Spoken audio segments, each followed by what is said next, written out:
அஸ்ஸலாமு அலைக்கும் வரஹ்மத்துல்லாஹி வபரகாத்துஹு. அல்ஹம்துலில்லாஹ். இன்னைக்கு ரொம்ப ரொம்ப பயனுள்ள ஒரு அமலை பற்றி பார்க்கலாம். இன்ஷா அல்லாஹ். பல நாளாக என்னுடைய துவா நிறைவேறவே இல்லை. நான் எவ்வளவோ தொழுகிறேன், எவ்வளவோ ஓதுறேன், என்னுடைய துவாவை அல்லாஹ் நிறைவேற்றவே இல்லை. நான் தஹஜ்ஜுத்லேருந்து எல்லாமே தொழுகிறேன். ஒரு நாள் தஹஜ்ஜுத் விடாமல் நான் தொழுகிறேன்.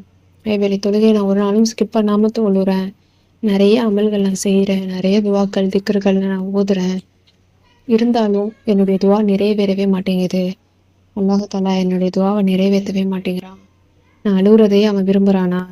ஏன் அல்லாஹ் என்னுடைய துவாவை நிறைவேற்றவே இல்லை அப்படின்னு நிறைய பேர் வருத்தப்பட்டுட்டு இருப்பாங்க. அவங்களுக்கான ஒரு பெஸ்ட்டான ஒரு வீடியோவாக தான் இருக்கும் இன்ஷா அல்லாஹ் இந்த ஒரு வீடியோ. அல்லாஹ் தஆலா எப்போவுமே சரி நம்மளை சோதிக்கத்தான் செய்வானே தவிர நம்மளை கைவிட மாட்டான்.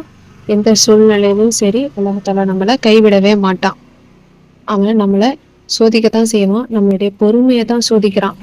ஆனால் முழுசாக நம்ம நம்பிட்டோங்கும் பொழுது அது எப்படிப்பட்ட சிரமமாக இருந்தாலும் சரி, எவ்வளவு பெரிய கஷ்டமான காரியமாக இருந்தாலும் சரி, அதை அல்லாஹு தாலா கண்கூட உங்களால் உணர்ற வகையில் அதை உங்கள் வாழ்க்கையிலேருந்து நீக்கி உங்கள் வாழ்க்கையவே நல்ல நிலைக்கு கொண்டு வருவான்.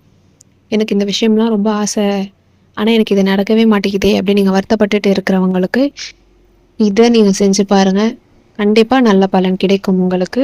ஆனால் ஒரே ஒரு விஷயம் நான் என்ன சொல்கிறேன் அப்படின்னா, அல்லாஹ் மேலே இருக்கக்கூடிய நம்பிக்கை இழக்காதீங்க. அல்லாஹ்வால் மட்டும்தான் எல்லாமே நடத்தி கொடுக்க முடியும். அல்லாஹ் நாடுனது மட்டும்தான் என்னுடைய வாழ்க்கையில் நடக்கும்.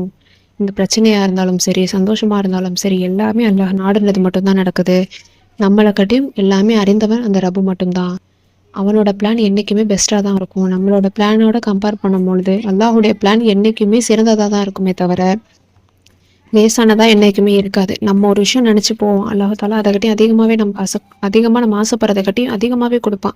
நம்ம ஒரே ஒரு பூச்செடிக்காக போவோம், அல்லாஹ் தஆலா நமக்கு பூந்தோட்டத்தையே கொடுப்பான். அப்படிப்பட்ட சிறந்த ரப்பு தான் நம்மளுடைய இறைவன். அல்லாஹு தஆலா என்றைக்குமே மகத்தானவன். அவன் என்றைக்குமே எல்லாத்தையுமே அறிந்தவனாக தான் இருக்கான். நமக்கு தெரியாது எது நல்லது எது கெட்டதுன்னு, ஆனால் அந்த ரப்புக்கு எல்லாமே தெரியும். எப்போவுமே நாம் அவன் மேலே இருக்கக்கூடிய நம்பிக்கை குறையக்கூடாது. அவன் மேலே இருக்கிற நம்பிக்கை அப்படிங்கிறது நமக்கு இருக்கிறனால தான் நம்ம அல்லாஹ்வை தொழுது அல்லாஹ்வை வணங்கி நாம் நிறைய அமல்கள் செஞ்சு நம்மளுடைய துவா கேட்குறோம்.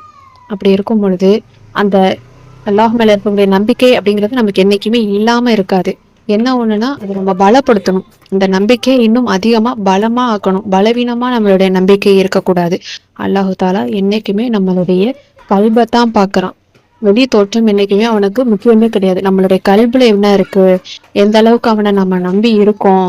ஒரு விஷயம் நமக்கு கேட்குறோம், அதை நம்ம கொடுக்கல அப்படின்னா அதை கட்டி அதிகமாகவே நல்ல சிறந்ததாகவே அல்லாஹ் தஆலா நமக்கு கொடுப்பான்.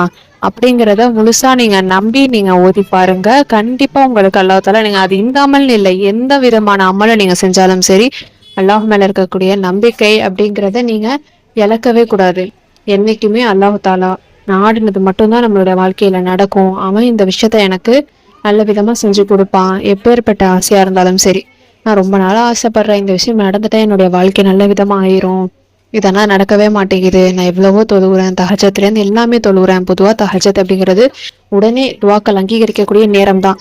அந்த நேரத்திலேயே நான் எழுந்து தொழுகிறேன், அல்லாஹ் தஆலா என்னுடைய துவாவை ஏற்றுக்கவே இல்லையே அப்படின்னு கவலைப்பட்டுட்டு வருத்தப்பட்டுட்டு நம்ம இருப்போம். இன்ஷா அல்லாஹ் அல்லாஹ் மேலே இருக்கக்கூடிய நம்பிக்கையை மட்டும் ஒருபோதும் இழந்துடாதீங்க. அதை பலவீனமாக வச்சுக்காம பலமாக ஆக்கிக்கோங்க.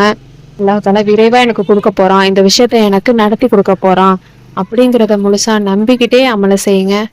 கொஞ்சம் டிலே ஆகும் தான், ஆனால் அல்லாஹ் தஆலா நம்மளுடைய பொறுமையை தான் பார்க்குறானே தவிர அல்லாஹ் தஆலா நம்மளை கைவிடவே மாட்டான். என்றைக்குமே அல்லாஹ் தஆலா நம்மளுடைய பொறுமை எந்த அளவுக்கு இருக்கு அப்படிங்கிறத தான் பார்ப்பான். ஒரு மூமினுடைய அடையாளம் அப்படிங்கும் பொழுது எந்த அளவுக்கு இருக்கு அப்படிங்கிறது தான் பார்ப்பான். அது எந்த அளவுக்கு பொறுமையோட நம்ம கையாளுறோம் அப்படிங்கிறது தான் ரொம்ப ரொம்ப முக்கியமானது. அதனால முடிந்த வரைக்கும் அல்லாஹ் மேல இருக்கக்கூடிய நம்பிக்கை ஒருபோதுமே இழக்கக்கூடாது. அல்லாஹ் எப்பவுமே கொடுத்துருவான். அல்லாஹ் நாடுனா உடனே நடக்கும். அவன் நாடலை அப்படின்னா அதுக்கான காரணம் ஒன்று இருக்கு. அந்த காரணம் என்ன, அது என்னைக்கும் சிறந்ததா இருக்கும். நம்ம ஆசைப்படுற விஷயத்த அல்லாஹ் தஆலா உங்களுக்கு சிறந்ததா சீக்கிரமே கொடுப்பான் அப்படிங்கிறத மனதார நினச்சிக்கிட்டே இந்த அமலை செஞ்சு பாருங்க. கண்டிப்பா அல்லாஹ் தஆலா உங்களுக்கு அவனை தாண்டி ஆறுதல் அப்படிங்கிறத யாராலையும் கொடுக்க முடியாது. அல்லாஹ் மட்டும்தான் நமக்கு என்றைக்குமே ஆறுதல். அவன் மட்டும்தான் என்றைக்குமே நமக்கு துணை. எல்லாமே நிரந்தரம் அப்படிங்கிறது கிடையாது. அல்லாஹு தாலாவை தவிர மற்ற எதுவுமே நிரந்தரம் கிடையாது. அதனால என்ன கஷ்டம் வந்தாலும் சரி, என்ன கவலை வந்தாலும் சரி, எப்படிப்பட்ட சிரமமா இருந்தாலும் சரி, அல்லாஹ் இதை நீக்கிடுவான். அவனையே நம்ம நம்பி இருக்கணும் அப்படிங்கிறத நினச்சிக்கோங்க. நீங்கள் பெரிய பெரிய ஆசையாக இருந்தாலும் சரி, சின்ன சின்ன விஷயம் தான் நான் கேட்குறேன், அதை கூட அல்லாஹ் தாலா என் வாழ்க்கையில் நடத்தவே இல்லையே அப்படின்னு நிறைய பேர் வருத்தப்பட்டு பேசிகிட்டு இருப்பாங்க. அவங்களுக்கும் சேர்த்து தான் சொல்கிறேன். கண்டிப்பாக அல்லாஹ் தாலா நீங்கள் நினச்சி பார்க்காத அளவுக்கு உங்களுடைய வாழ்க்கையை நல்ல விதமாக மாற்றுவான். பொறுமையோடு கடைப்பிடிங்க, அல்லாஹ் பொறுமையோடு அலையுங்க. அதே மாதிரி ஐவேளை தொழுகையை தவற விடாதீங்க. முடிந்தால் கூடுதலாக தஹஜ்ஜத் தொழுகை, லுஹா தொழுகை, இப்படி உபரியான தொழுகையும் சேர்த்து செய்யுங்க. உங்களுக்கு நேரம் இல்லையா, ஒரு 2 ரக்காத் மட்டுமாச்சும் நீங்கள் தொழுங்க. அதிகமாக உங்களால் தொழ முடியலனாலும் 2 ரக்காத் தொழுங்க. அதுவே அல்லாஹ் தாலா உங்களை கல்பத்தான் பார்க்குறான். நீங்கள் தொழுகணும், அல்லாஹ் கிட்ட நெருங்கணுங்கிற அந்த ஆசையை தான் அல்லாஹ் தாலா பார்க்குறான். இப்படி இருக்கும்பொழுது உங்களுடைய கல்பில் அந்த எண்ணம் வந்துட்டாலே உங்கள் வாழ்க்கை அல்லாஹ் தாலா நல்ல விதமாக ஆக்கிடுவான். இன்ஷா அல்லாஹ். அல்லாஹ் மேலே முழு நம்பிக்கையோடு ஓதுங்க. முழு நம்பிக்கையோட எந்த அமலையும் செய்கிறதா இருந்தாலும் சரி, அல்லாஹ் தாலா கொடுப்பானா மாட்டானா, எப்போ கொடுப்பானா, எவ்வளவோ துவா கேட்டுட்டேன் அதிலெல்லாம் கொடுக்காத ரப்பி இதில் மட்டும் கொடுக்க போகிறானா அப்படின்னு மட்டும் அல்லாஹ்வை அலட்சியமாக நினச்சிடாதீங்க. அல்லாஹ் தாலா நுண்ணமாக திண்ணமாக சொல்கிறேன், அல்லாஹ் தாலா எல்லாத்தையுமே ரொம்ப கூர்மையாக நுட்பமாக அறியக்கூடியவனாக இருக்கான். அதனால அல்லாஹ் மேலே முழு நம்பிக்கையோடு இந்த அமலை செஞ்சு பாருங்கள். கண்டிப்பாக அல்லாஹ் தாலா உங்கள் வாழ்க்கையை நல்ல நிலைமைக்கு கொண்டு வருவான் இன்ஷா அல்லாஹ். இப்போது அந்த அமல் என்ன அப்படின்னா, குரானிய வசனம் 57வது அத்தியாயத்தில் இருக்கக்கூடிய 3வது வசனம். இந்த வசனம் என்ன அப்படின்னா, வல் அவ்வளுல் வல் ஆஹிரு வல் லாஹிரு வல் பாத்தினு வஹுவ பிகுல்லி ஷைஇன் அலீம்.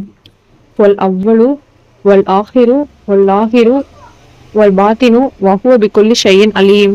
ஹுவல் அவ்வளு வல் ஆஹிரு வல் லாஹிரு வல் பாத்தினு வஹுவ பிகுல்லி ஷைஇன் அலீம். இந்த ஒரு குரானிய வசனத்தை நீங்கள் காலையிலும் மாலையிலும் 3 முறை அப்படின்னு ஓதிட்டே வாங்க.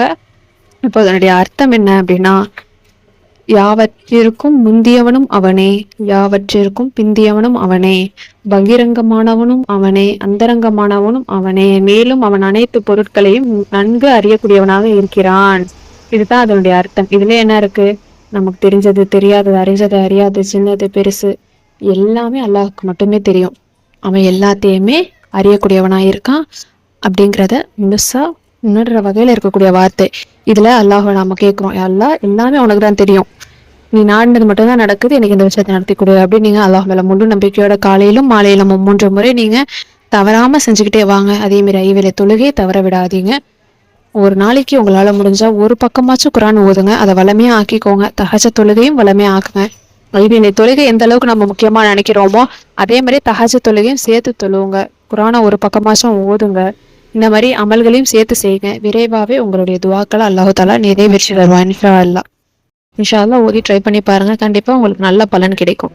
இந்த வீடியோ உங்களுக்கு பயனுள்ளதாக இருந்துச்சு அப்படின்னா லைக் பண்ணி ஷேர் பண்ணி சப்ஸ்கிரைப் பண்ணிக்கோங்க. இன்ஷா அல்லாஹ் அடுத்த வீடியோவில் பார்க்கலாம். அஸ்ஸலாமு அலைக்கும் வரஹ்மத்துல்லாஹி வபரகாத்துஹு.